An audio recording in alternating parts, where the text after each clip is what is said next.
Hey guys! So I want you to think of me as your older sister today because we're going to dive into a seriously beautiful story about family, learning, and honestly, the amazing heritage of India. We're unpacking this beloved chapter called How I Taught My Grandmother to Read. It's this incredible tale that shows us exactly why education is a total game changer, and we'll even mix in some cool language tricks and a stunning poem celebrating our golden land along the way. So get comfy, grab a snack if you want, and let's just jump right in. Okay, so just picture this for a second. Can a 12-year-old teach a 62-year-old how to read? I mean, usually it's completely the other way around, right? Our parents and grandparents are the ones teaching us how to tie our shoes or ride a bike or, read our first words. But what's so fascinating here is this total role reversal. It completely flips the script on who gets to be the teacher and who has to be the student. And as you'll see, it is so empowering for young people just like you. It literally proves that you have the power to change someone's life no matter how old you are. Moving right into our first section, let's talk about the weekly magazine ritual. So, every great story needs a setting, right? And ours begins in this really quiet village in North Karnataka. And guys, this is way before smartphones and instant internet. We've got our 12-year-old narrator and her 62-year-old grandmother, Krishtaka, just hanging out under a tree. Now, Krishtaka grew up in a time when a lot of girls just didn't get the chance to go to school, so she never actually learned to read. But honestly, that didn't stop her from loving a really good story. Every single week, she relied completely on her granddaughter to read to her, which, as you can imagine, created this incredibly special bond between them. Their whole week basically revolved around this one specific thing, a Kannada weekly magazine called Karmavira.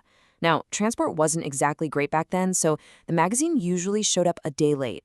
But man, they would just eagerly wait for that bus to drop it off. Why? Because it had the newest episode of a serial story called Kashi Yatre, written by Triveni, who was a super popular Kannada writer.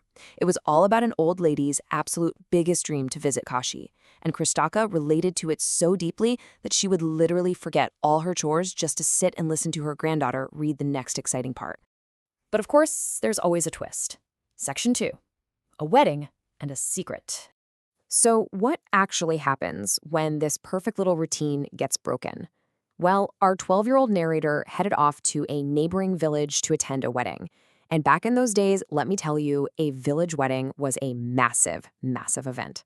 As you can probably guess, the kids were having the absolute time of their lives. They were completely free, playing hide and seek all day, eating endless amounts of food, just loving life while the elders were super busy. She was only supposed to go for a couple of days, right? But she actually ended up staying there for a whole week.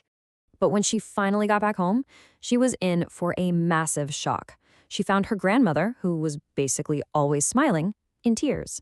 Her grandmother said, "Many times I rubbed my hands over the pages, wishing they could understand what was written." You see, while the granddaughter was away, the Karmavira magazine had arrived.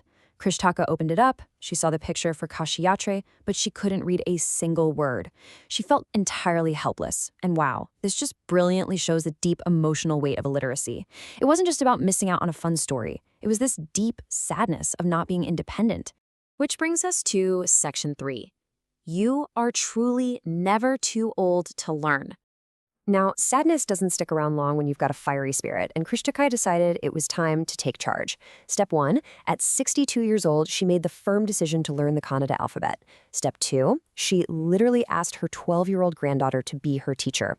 Step 3 was all about the grind. They practiced every single day with just amazing concentration. And okay, step 4 is absolutely my favorite part. When the grandmother finally learned to read and passed with flying colors, she did something unbelievable. She touched her 12-year-old granddaughter's feet. Now, in Indian culture, you probably know that touching feet is a huge mark of respect, and it's almost always a young person doing it to an elder. But here, the grandmother did it to honor her teacher. How incredibly inspiring is that? Look, if you take away just one single thing from this story today, let it be this. Learning has absolutely no age limit. It is such a powerful reminder that it doesn't matter how old you are, or what your background is, or what obstacles are in your way. If you are determined, you can conquer pretty much anything. Education gives you independence, and just like Krishanka proved, it is literally never, ever too late to start. All right, moving right along into section 4, let's play around with some new words. So our source text doesn't just give us this really heartwarming story. It also dives into some awesome language concepts, showing us how powerful just a couple of letters can be. We call these little game changers prefixes. Basically, a prefix is a tiny group of letters that you tack on to the beginning of a word, and it completely flips or changes the meaning. Take the word popular, add the prefix un, and boom, you've got unpopular, the exact opposite. Or take belief and add dis to get disbelief. It's kind of like a magic trick for your vocabulary. Honestly, try keeping an eye out for prefixes like in, miss, or extra when you're reading today. They help you unlock the meanings of so many new words. Next up, we've got binomials. Binomials are these super catchy expressions made of two words, usually hooked together by and or, and we pretty much always use them together in a fixed order. For example, sink or swim, which means to either succeed or fail without any help, or mix and match, which is when you put different things together, and pick and choose, meaning to just select the very best.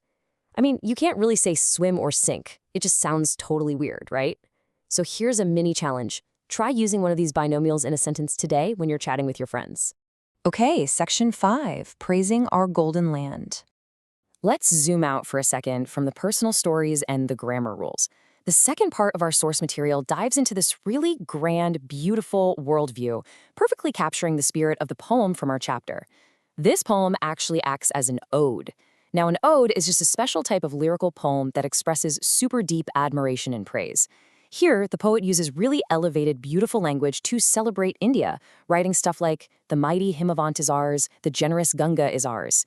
It's just this incredibly proud celebration of a totally peerless land. And poets love to use symbols to pack a ton of meaning into just a few words. For example, the poem mentions the mighty Himavant, which isn't just a mountain, right? It symbolizes pure strength and permanence. Then the generous Ganga represents purity and this life-giving grace. When the poet brings up the sacred Upanishads, they're pointing to India's unmatched wisdom and ancient spiritual legacy. And finally, the gallant warriors reflect the courage and bravery that has protected this land for centuries. Literally every single word is carefully chosen to make us feel super proud of this heritage. Now, to make this ode sound so grand, the poet uses a really fun literary device called hyperbole. Hyperbole is basically just extreme exaggeration used to create a dramatic effect or make a really strong point. It's definitely not meant to be taken literally. Like, if you say, "Ugh, my backpack weighs a ton," you obviously don't mean it actually weighs 1,000 kilos, you just mean it's super heavy. The poet uses hyperbole here to make India's mountains, rivers, and texts sound incredibly impressive and just totally unmatched anywhere else on Earth. And finally, section 6, what's your story? Wow, we've covered so much ground today. From a 12-year-old teacher in a Karnataka village to the building blocks of our vocabulary, right up to the snowy peaks of the Himavant. The source text explicitly tells us, for a good cause, if you are determined, you can overcome any obstacle. Krishtaka overcame her inability to read at 62. Her granddaughter stepped right up to teach her when she was only 12. You guys have that exact same power. So I want you to think about it. What will you determine to learn next? Or, even better, what will you decide to teach someone else? Keep that curiosity alive. Always keep helping each other out, and thank you so much for joining me on this explainer.